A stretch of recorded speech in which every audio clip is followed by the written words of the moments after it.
하나님의 말씀은 사도행전 5장 1절로 11절까지입니다. 신약성경 193쪽 사도행전 5장 1절로 11절까지입니다.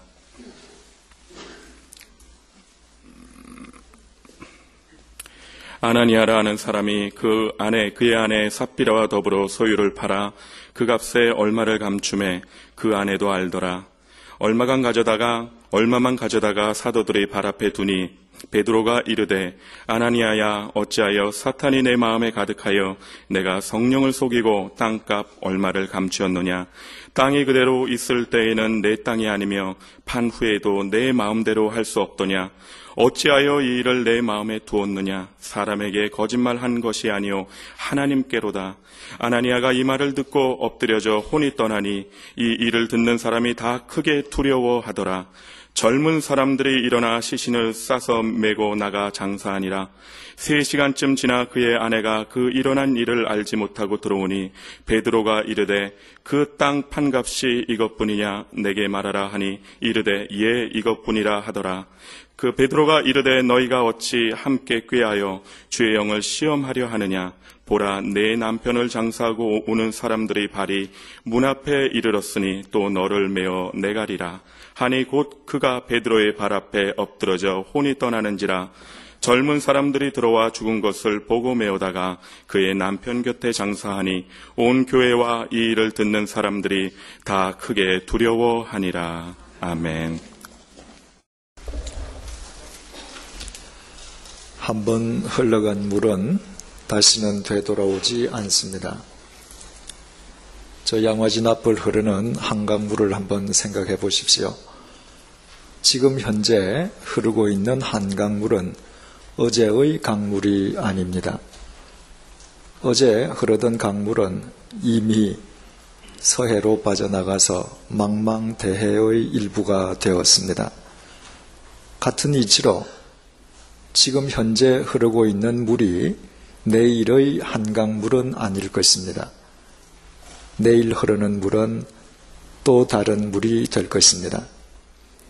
태백산맥에서부터 시작해서 충청도와 강원도와 충청북도, 경기도와 서울을 거쳐서 서해에 이르기까지 장장 514km에 이르는 한강은 수천 년 전부터 늘 그 자리를 지키고 있지만 막상 강을 이루고 있는 강물은 시시각각 다른 물들입니다. 인생도 이와 똑같습니다. 인간은 어제나 오늘이나 똑같은 존재인 것처럼 보입니다. 하지만 인간이 매 순간 맞는 시간들은 같은 시간들이 아닙니다. 시간 역시 유일회적입니다. 오늘 우리는 또 하루를 맞이했습니다. 2006년 9월 17일입니다. 하지만 오늘은 어제와 같은 시간들로 이루어져 있지 않습니다. 어제, 그러니까 2006년 9월 16일은 영원히 흘러갔습니다. 우리 생애에 그날, 그 시간은 다시는 되돌아오지 않을 것입니다. 지금 이 순간 우리가 맞고 있는 이 시각들, 우리의 시계 위에서 변함없이 흘러가고 있는 1초 1초도 우리 생애에 다시는 되돌아오지 않습니다. 그래서 흐르는 강물과 시간은 구별되지 않습니다. 그러나 강물과 시간에는 본질적인 차이가 있습니다. 한번 흘러간 시간은 강물처럼 다시는 되돌아오지 않지만 그러나 흘러간 시간은 강물과는 달리 그 의미와 가치는 우리 각자의 인생 속에 고스란히 축적되어 남습니다. 이 땅에 태어난 이래 우리 각자가 그동안 맞이했던 시간의 길이는 다 다르지만 한 가지 공통점은 우리가 맞았던 그 모든 시간들의 의미와 가치가 우리 각자의 삶 속에 고스란히 축적되어 있다는 것입니다. 현재 우리 각자가 지니고 있는 품성, 인격, 삶의 스타일, 믿음의 정도 등이 우리가 지난 세월 동안 우리의 시간들을 어떻게 가꾸어 왔었는지를 스스로 증명해주고 있습니다. 지난 시간들을 그릇 가꾼 사람의 현재의 삶이 알찰 수는 없고, 지난 시간들을 알차게 가꾼 사람의 현재의 삶이 공허할 수도 없습니다. 이런 의미에서 우리에게 언제나 중요한 것은 바로 지금 이 순간입니다. 우리가 예수 그리스도 안에서 우리가 맞는 매 순간순간 1초 1초를 바르게 가꾼다는 것은 곧 우리 자신들의 미래를 바르게 가꾸는 것이요, 그릇된 과거의 유산인 현재의 나 자신을 교정하고 만회하는 것을 의미합니다.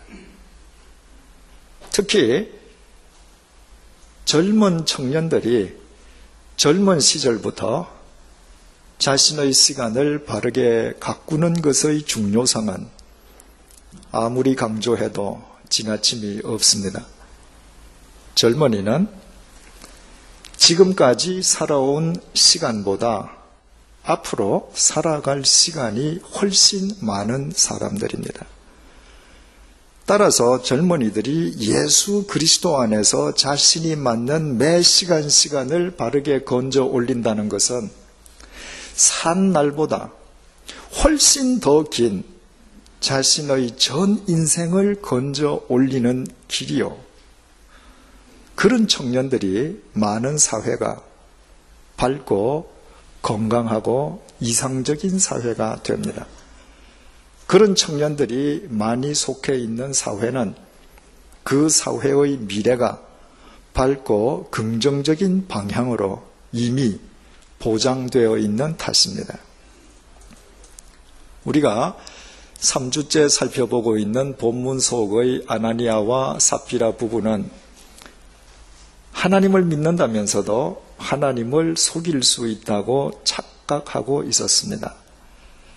그들의 믿음은 하나님을 출발점인 동시에 종착점으로 삼는 바른 믿음이 아니라 그들 자신으로부터 시작되는 인간의 종교심에 지나지 않았습니다. 그로 인해 그들이 목숨을 잃었다고 하는 것은 인간의 저급한 종교심으로는 하나님께서 주시는 참 생명을 결코 누릴 수 없다는 소중한 교훈이었습니다. 이제 우리 5절에서 6절을 주목해 보시겠습니다. 아나니아가 이 말을 듣고 엎드러져 혼이 떠나니 이 일을 듣는 사람이 다 크게 두려워하더라. 젊은 사람들이 일어나 시신을 싸서 메고 나가 장사하니라. 아나니아가 숨을 거둔 직후의 장면입니다. 아나니아는 병원 병실이나 혹은 자기 집 안방에서 숨을 거둔 것이 아니었습니다. 초대교인들이 함께 모여서 예배 드리던 공개 장소에서 그가 죽었습니다. 지금 초대교회 교인들 앞에 아나니아의 시신이 누워 있습니다. 세상에 죽은 사람의 시신을, 그것도 하나님을 속이다가 저주받고 죽은 자의 시신을 달가워할 사람이 어디에 있겠습니까? 이런 경우 당장 장의사를 부를 형편이 아니라면 대개 시신의 뒤처리는 나이 든 분들의 몫이 됩니다. 놀라운 사실은 2000년 전 초대교회에서는 정반대의 현상이 있었다는 사실입니다. 아나니아가 죽었을 때 아나니아의 시신을 뒷수습하기 위해서 나선 사람들은 나이 든 교인들이 아니었습니다. 그 구전 일을 감당하겠다고 나선 사람들은 놀랍게도 젊은 사람들, 청년들이었습니다. 오늘 본문은 그 청년들에 대해서 4개의 동사를 사용해서 그들을 묘사하고 있습니다. 아나니아가 죽자 첫째, 그들이 일어섰고, 둘째, 시신을 쌌고 염했다는 얘기겠죠. 셋째, 메고 나갔고, 넷째, 장사를 지내 주었습니다. 헬라어 원문에 의하면 그 4개의 동사가 모두 능동태로 기록되어 있습니다.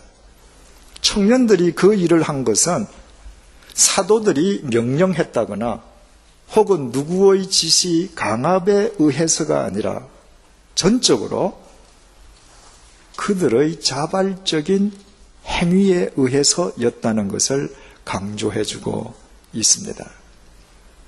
아나니아가 죽어서 넘어지자 청년들이 자발적으로 일어났습니다.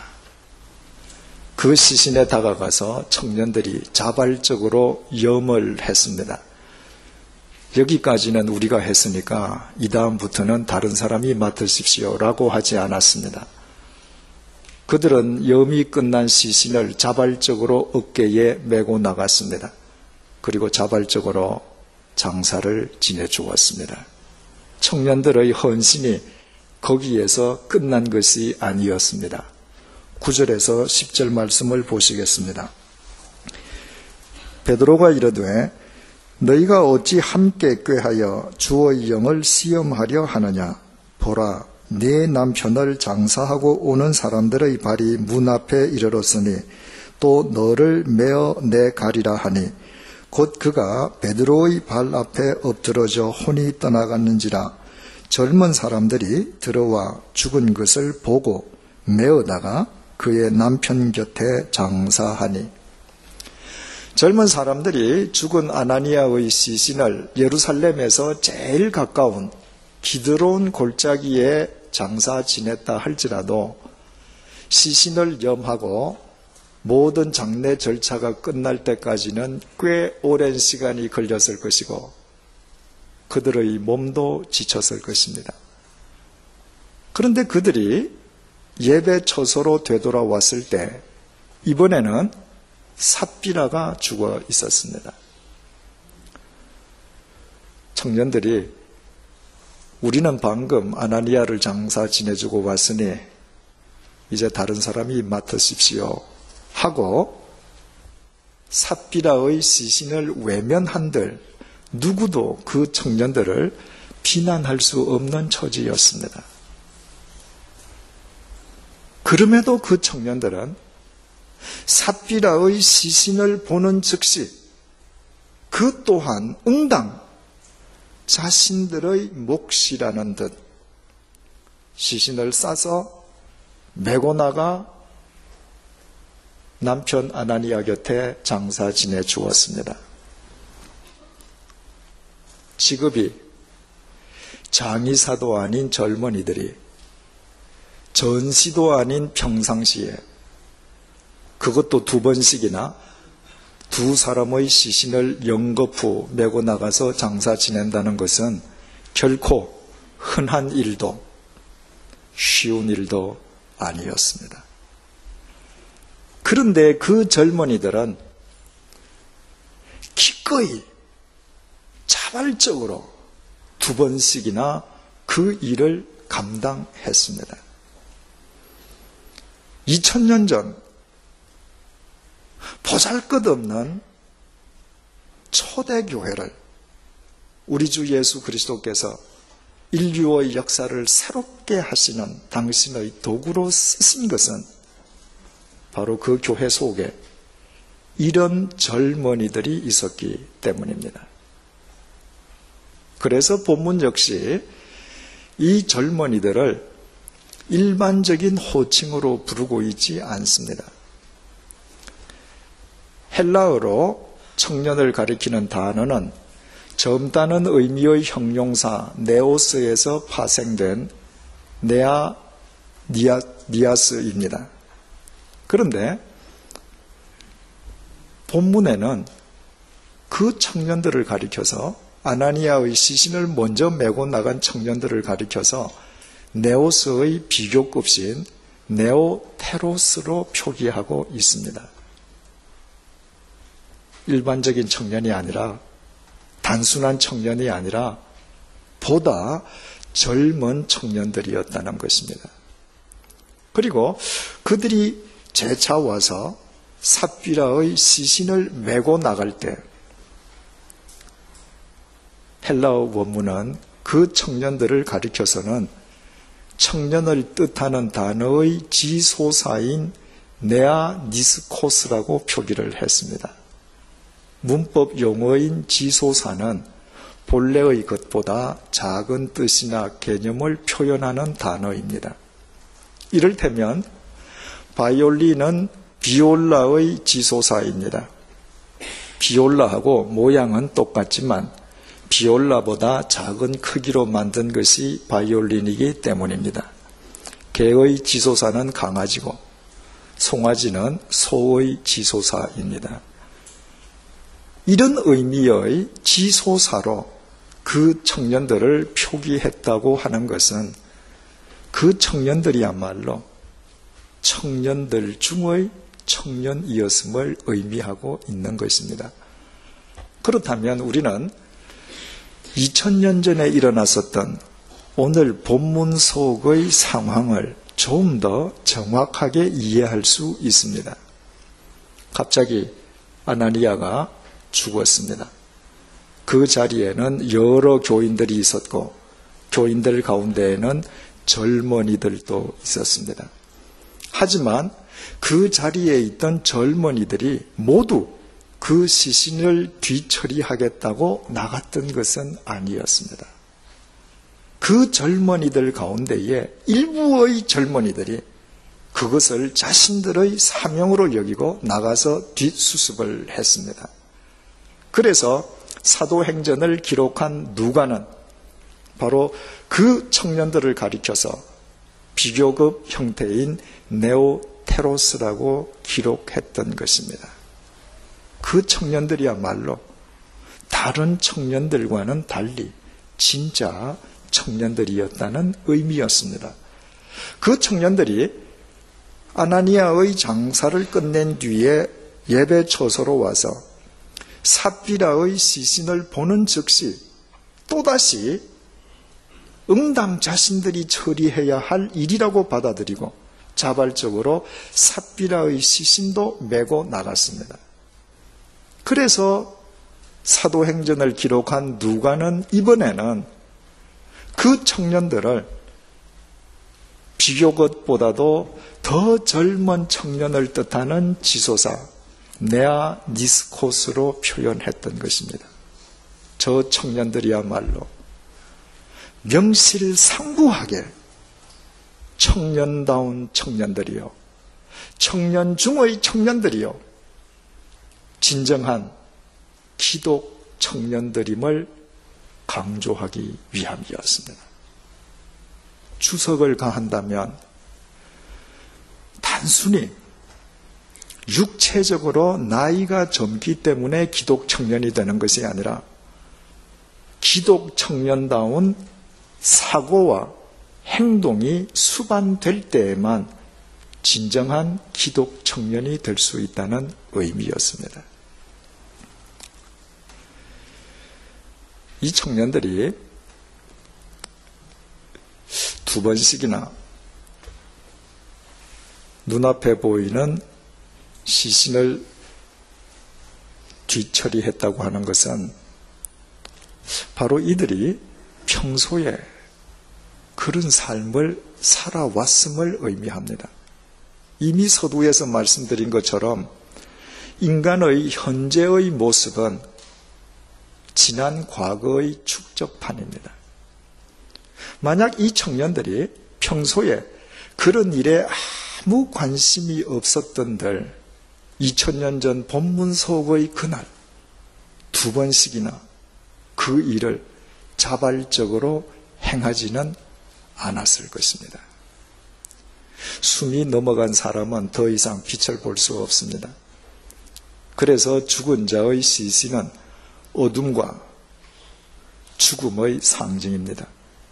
더욱이 하나님을 속이려 하다 죽은 아나니아와 삽비라의 시신은 그 자체가 거짓과 불의의 덩어리였습니다. 2000년 전 초대교회에서 그 죽음과 어둠, 불의와 거짓의 잔재를 쓸어내는 것은 기독 청년들의 몫이었습니다. 누구의 강압에 의해서가 아니라 자발적인 행위였습니다. 그들이 그렇게 할 수 있었던 것은 과거부터 그들이 그런 의식과 행동 속에서 살았기 때문이라면 그 청년들은 본문 이후에도 그렇게 살았을 것입니다. 이런 기독 청년들, 젊은이들 중의 젊은이들이 굳건하게 자리 잡고 있는 초대교회를 통해서 예수 그리스도께서 죽음과 어둠, 불의와 거짓으로 뒤덮인 인류의 역사를 새롭게 하신 것은 전혀 이상한 일이 아니었습니다. 이제 우리는 본문 앞에서 세 가지를 생각하게 됩니다. 첫 번째는 청년들에 대해서입니다. 청년기는 일평생 가운데 생명이 가장 왕성한 시기입니다. 청년 이전은 생명이 여무는 기간이요, 청년 이후는 생명이 쇠퇴하기 시작하는 기간입니다. 말하자면 청년은 생명이 가장 왕성한 생명의 정점에 서 있는 사람들입니다. 생명이 가장 왕성한 생명의 정점에 서 있는 청년들이 세상의 불의와 거짓과 타협하지 않고 맞서 싸운다는 것은 너무나도 당연한 생명의 제일 책임이요 의무입니다. 그러나 육체적으로 젊다는 것만으로는 안 됩니다. 청년이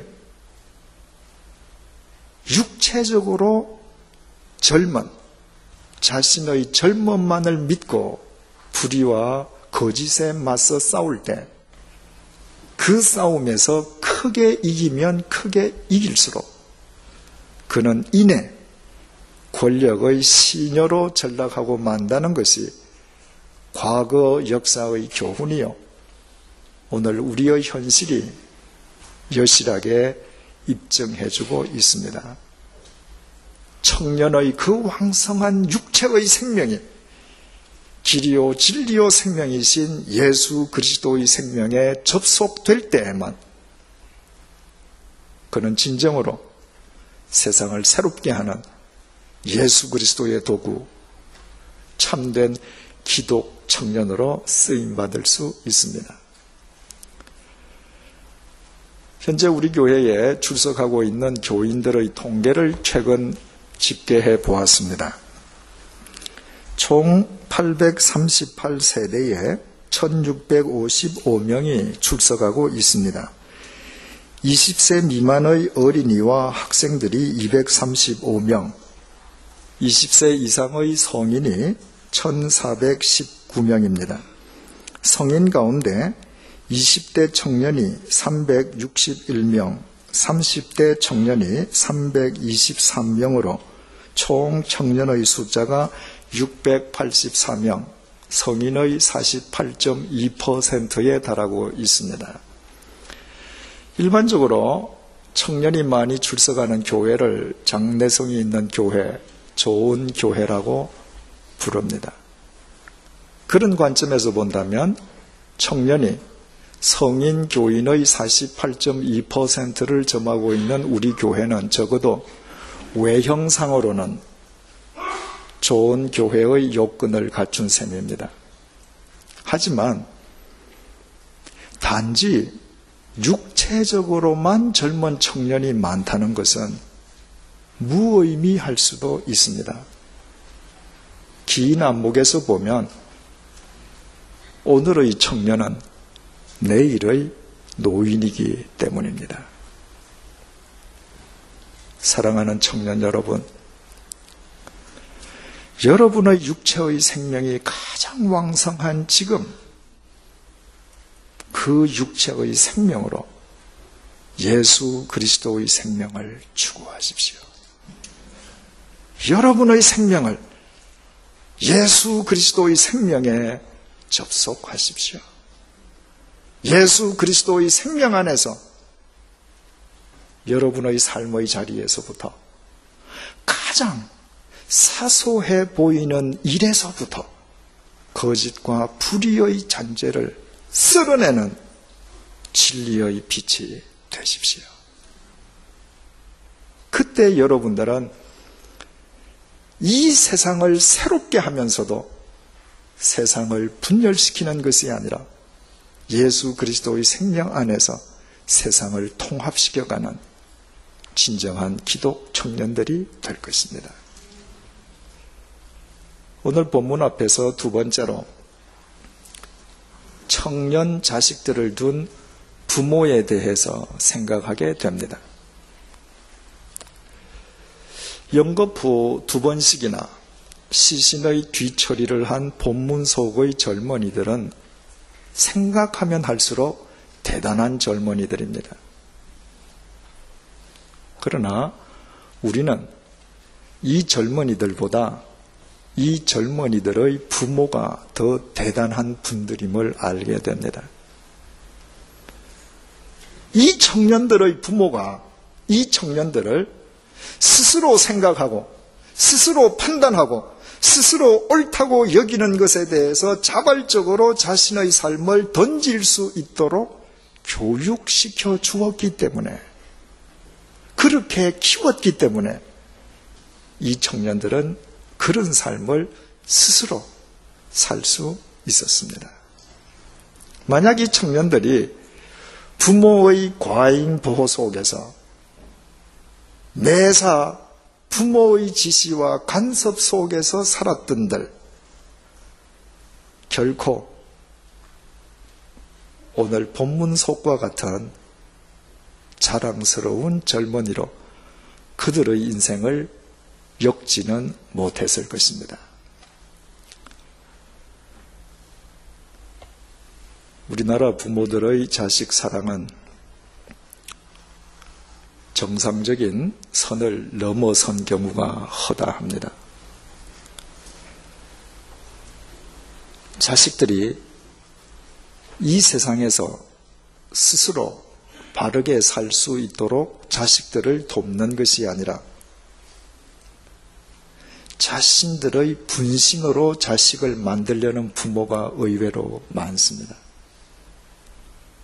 그래서 자식이 어릴 때는 두말할 것도 없고 성인이 된 자식인데도 자식이 내려야 될 인생의 결정을 부모가 대신 내려주기에 그 자식이 성인이 되어서도 자기 인생 문제를 놓고 스스로 무엇 하나 결단하지 못하게 만듭니다. 자식 교육을 위해서 부부가 서로 별거 아닌 별거 하는 것을 당연하게 여기는 부모도 전 세계에서 한국 부모가 유일합니다. 부모의 전적인 부담으로 자식을 결혼시키고서도 결혼 이후에도 자식의 부모 의존을 당연하게 받아들이고 있습니다. 그래서 자식이 결혼해서 자식을 낳고 어른이 되었으면서도 자기 부모의 도움 없이는 살지 못하는 자식들이 얼마나 많은지 모릅니다. 그렇게 의타적으로, 의존적으로 부모 밑에서 자란 자식들이 아무리 나이가 든다 한들 이 사회에 기여하는 바른 사회인으로서의 책임과 의무를 다할 수 있을는지, 주님을 위한 자발적인 도구로 이 세상의 빛이 될 수 있을는지 의문이 갑니다.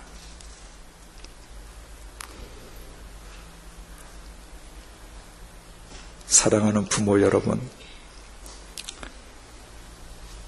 여러분의 장성한 자식들이 실패하는 것을 두려워하지 마십시오. 자식들은 실패를 통해서 스스로 서는 법을 배웁니다. 자식이 죽을 때까지 자식을 뒷바라지할 수 없는 것이 하나님께서 정하신 생명의 법칙이라면, 자식을 두고 먼저 이 세상을 떠나야 할 수밖에 없는 부모가 이 세상에 홀로 남을 자식에게 줄 수 있는 가장 큰 선물은 그 자식으로 하여금 그리스도 안에서 홀로 설 줄 알게 해주는 것입니다. 그리스도 안에서 홀로 설 수 있는 자식만 이 세상의 불의와 거짓을 종식시키는 영원한 주님의 도구로 쓰임받을 수 있습니다. 본문 앞에서 마지막으로 청년기 이후의 교우님들에 대해서 생각하게 됩니다. 요즘은 나이가 들어갈수록 더 젊게 보이려고 애쓰는 경향이 농후합니다. 하지만 나이와 함께 가지 않는 외모와 언행은 도리어 추하고 경박하게 보일 수 있습니다. 그런데 나이를 쫓아서 몸과 마음이 같이 늙어가면서도 정말 젊게 살 수 있는 방법이 있습니다. 예수 그리스도의 생명 안에 거하는 것입니다. 사랑하는 교우 여러분, 말씀 안에서 예수 그리스도의 생명을 붙잡으십시오. 예수 그리스도의 생명 안에서 살아가십시오. 인간의 생명은 날이 갈수록 쇠퇴하지만 예수 그리스도의 영원한 생명은 결코 쇠하지 않습니다.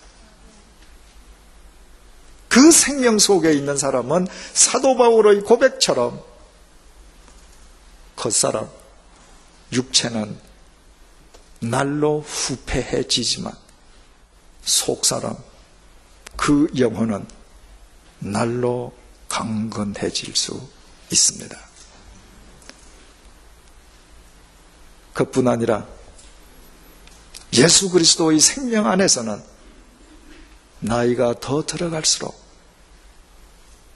이 어두운 세상을 더 밝게 비추어주는 더 밝은 진리의 빛이 될 수 있습니다. 그것은 젊은 청년들은 감히 흉내조차 낼 수 없는 오직 깊은 신앙의 연륜 속에서만 가능한 진리의 농익은 빛입니다. 결론을 맺겠습니다. 아나니아와 삽비라의 시신을 연구부 메고 나간 본문 속의 젊은이들을 머릿속에 한번 그려보십시오. 이 청년들이 아나니아와 삽비라의 시신을 차례대로 메고 나가면서 무슨 생각을 했겠습니까? 어떤 경우에도 하나님을 속이려 들었던 이 사람들처럼은 살지 않겠다는 결단 아니었겠습니까? 나는 내게 호흡이 있는 동안 하나님 앞에서 참된 그리스도인으로 살아가겠다는 결심 아니었겠습니까? 혹 여러분 주위에 가까운 분이 돌아가셨을 때 그분의 관을 운구해 보신 경험이 있습니까? 혹 있으시다면 그때 그 관을 운구하면서 관 속에 누워있는 분과 관련해서 무엇을 생각하셨습니까? 내가 지금 운구하고 있는 이 관 속의 주인공처럼 살다가 이분처럼 이 세상을 떠나리라는 생각을 하셨습니까? 아니면 절대로 이분처럼은 살지 않겠다는 다짐이었습니까? 언젠가 우리의 코끝에서 호흡이 멈추고 난 뒤에 우리의 관을 누군가가 운구하는 장면을 한 번이라도 머릿속에 그려보신 적이 있습니까? 그때 그분들이 여러분이 누워있는 그 관을 옮기면서 무슨 생각을 해 주기를 바라십니까? 예수 그리스도의 생명 안에 거하십시다. 예수 그리스도의 생명으로 살아가십시다. 그때 우리는 호흡이 끝나는 그날까지 영원한 영적 젊은이로 살 수 있을 것이요. 그날이 와서 관 속에 들어눕는 날 우리의 관을 옮기는 사람들이 우리처럼 살리라 다짐할 것입니다. 장례식은 죽은 자가 살아있는 자를 위해 남겨주는 가장 위대한 메시지입니다. 기도하시겠습니다. 하나님, 지금 이 시간 남녀노소가 다 함께 주님 앞에 머리를 숙였습니다. 나이에 상관없이 우리 모두 주님의 생명 안에 거하도록 도와주옵소서. 주님의 말씀 안에서 주님의 생명으로 살아가도록 인도하여 주옵소서. 어둠과 죽음, 거짓과 불의의 잔재를 씻어내는 진정한 기독 청년들이 되게 하여 주옵소서. 그리스도 안에서 자식을 홀로 서게 하는 믿음의 부모가 되게 하여 주옵소서. 겉사람은 날로 후패해지나 결코 쇠함이 없는 주님의 생명 속에서 속사람은 날이 갈수록 더욱 강건해지는 영적 젊은이로 살아가게 도와주옵소서. 그리하여 언젠가 우리의 코끝에서 호흡이 멎을 때 우리의 관을 운구하는 사람들이 진정으로 닮고 싶어하는 참 믿음의 이정표가 되게 하여 주옵소서. 예수님의 이름으로 기도드립니다. 아멘.